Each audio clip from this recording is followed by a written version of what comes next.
Bonjour à tous, donc nous revoici pour le tirage des énergies du week-end du 15 et 16 janvier. J'ai même pas regardé cette fois, vous avez vu. Donc, comme d'hab, j'ai fait un tirage avec le Dixit, je vais vous montrer les cartes, puis ensuite je vais vous les expliquer, donc vous ferez votre choix sur la carte qui vous parle le plus, qui vous correspond le plus en ce moment, soit d'après le visuel, soit d'après les explications que je vais en donner. Et ensuite, vous pourrez vous reporter au tirage des énergies de votre week-end. Que je fais donc avec le tarot de Kevin Meunier. Voici le tarotage. Voilà. Et avec l'oracle des runes, là je vous montre le petit livret qui est quand même bien complet, hein, je tiens à le dire. C'est une bonne approche pour débuter, je trouve. Il y a un peu d'histoire sur chaque rune, il y a pas mal de textes pour chaque rune. Voilà, hein, on a quand même une, deux, trois, quatre, 5 pages quasi par rune. Donc 5-6 pages.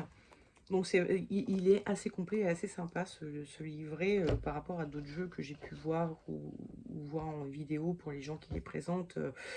Je ne suis pas toujours fan des jeux qu'ils proposent, parce que d'abord parce que c'est axé que divinatoire, évidemment, parce que un jeu de cartes, on peut, voilà, mais aussi parce que les textes ne sont pas très complets, quoi. Voilà, les runes ont des dimensions, chaque rune a des dimensions. euh, Enfin, c'est énorme, un tout petit symbole comme ça, tout ce qu'on peut en faire avec et en dire. Bref, donc commençons, hein. Voilà, voici, je rappelle, l'Iracoltière et Gulliver l'aventurière pour l'oracle des runes. Alors, la première carte que j'ai tirée, c'était celle-ci. Je vous la montre un peu, je vous l'explique après. La seconde carte que j'ai tirée, c'était celle-ci.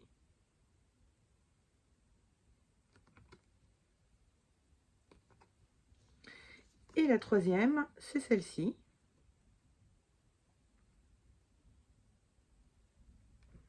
Voilà.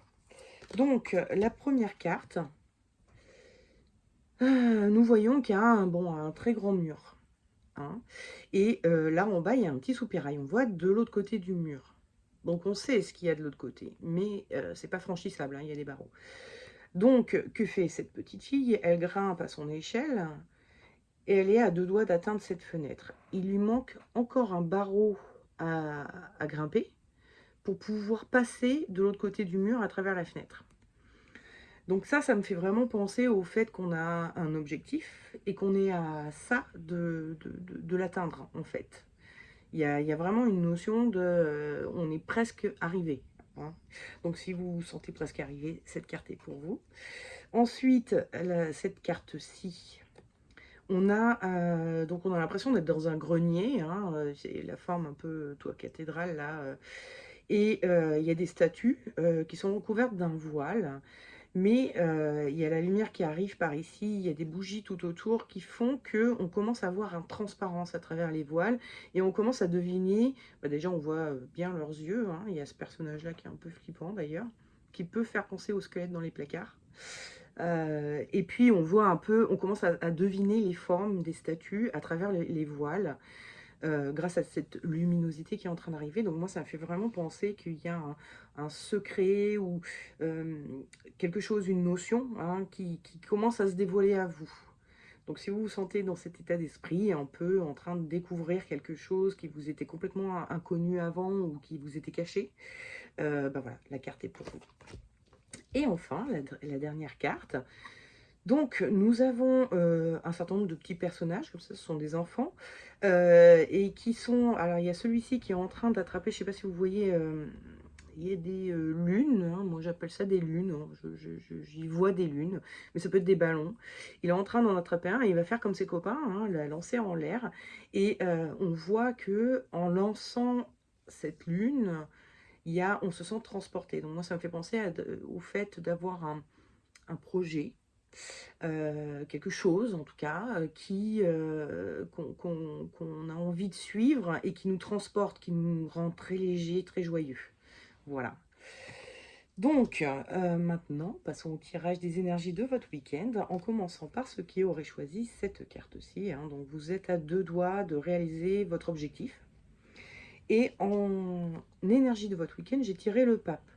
Sur cette carte, nous voyons ces deux petits personnages qui sont en train, il y en a un notamment, on voit bien, il est en train de prier. Et le pape lui répond en lui montrant une direction par les yeux et par la main. Donc il y a vraiment cette notion de on est parti demander conseil à quelqu'un de plus ancien ou qui a déjà vécu, qui a déjà franchi le dernier barreau et peut-être est passé de l'autre côté, et on lui demande des conseils. Voilà. En conseil, j'ai tiré, alors c'est rigolo, hein, parce que je tire le pape en énergie du week-end et en conseil, je tire la papesse. Et j'ai tiré Otala. Alors Otala, vous allez voir, c'est cette rune-ci. Donc, ça c'est le conseil. Et en déconseil, j'ai tiré l'impératrice. Alors avec l'impératrice, nous avons un personnage qui garde ses biens très près d'elle. Hein, son bouclier, son sceptre, elle les garde très près d'elle. Elle a sa couronne sur la tête. Enfin voilà, elle est très sur ses acquis. Donc le déconseil du tarot, c'est peut-être éviter de rester sur vos acquis. Hein, ce qui veut dire que vous allez demander des conseils, mais n'allez pas demander des conseils en mode bon, bah, pour franchir le dernier barreau, moi j'aimerais faire comme ça, qu'est-ce que tu en penses? Et si on vous répond non, c'est pas comme ça que ça marche, va peut-être falloir que tu fasses autrement, je te montre comment faire. Bah, faut pas mettre de côté ce qu'a dit, ce qui vous a été conseillé, et c'est bien ce que le conseil vous donne avec la papesse et Otala. La papesse, c'est un personnage qui est considéré comme ancien. Hein, alors, ça se voit pas trop, on va dire, parce qu'on voit pas ses cheveux, notamment, hein, comme le pape, où on voit bien que bon, il a des cheveux blancs, donc c'est un personnage âgé. Mais la papesse, c'est aussi un personnage âgé. La papesse, c'est une carte qui avait été créée en référence à la mythologie enfin la mythologie, on ne sait pas si c'est vrai ou pas vrai, on n'est pas bien sûr, mais il semblerait qu'il y ait peut-être eu une pape femme, raison pour laquelle maintenant il vérifie la vérité, enfin ce qui est peut-être une légende aussi d'ailleurs ça, mais bon, on dit qu'on vérifie la virilité des papes avant de les mettre sur le trône, hein, parce que il semblerait qu'il y ait eu une papesse, ce qui est complètement évidemment hérétique. Mais bon, voilà, une femme qui se serait fait passer pour un homme et aurait réussi à acquérir la fonction de pape. Bref, donc on a affaire à quelqu'un de sage, à quelqu'un d'ancien, à quelqu'un qui a du vécu. Et Otala, c'est aussi ça. Hein. On le voit bien sur la carte, là, on a un personnage ancien qui est en train de donner une étoile, donc toute la richesse, qu'elle soit matérielle ou spirituelle, de la famille. Parce que Otala, ça veut dire l'héritage, hein, si on traduit le mot Otala. Donc elle est en train de donner aux plus jeunes son héritage. Donc il y a vraiment cette notion de écoutez bien les conseils qu'on vous donne, de ceux qui sont passés par là, qu'ils soient plus jeunes ou plus vieux que vous, hein, c'est pas le problème. C'est ils ont déjà vécu ce que vous avez vécu, donc écoutez leurs conseils, ne les mettez pas de côté parce que ça ne correspond pas à l'idée que vous vous en faisiez. Voilà. Ensuite, ceux qui ont choisi cette carte, hein, donc il y a une révélation qui se fait. Je tire en énergie du week-end le soleil. Hein. Donc le soleil, c'est la carte la plus lumineuse qui est dans le tarot. On est vraiment sur une illumination, sur un dévoilement, un éclaircissement, vraiment. Donc vous êtes vraiment dans cette énergie, vous êtes en train de découvrir quelque chose et ça vous illumine. En conseil, j'avais tiré le mat et Féou. Féou, alors je vous montre, la rune c'est celle-ci. On la voit peut-être mieux là. Voilà. Juste pour info, effectivement, ici c'est écrit Féo. Moi je dis Féou. Pardon, ma batterie est en train de mourir. J'espère que ça va pas couper la vidéo. Moi je dis Féou. En fait, les runes ont plusieurs noms en fonction des peuples par lesquels elles sont passées et de leur langue.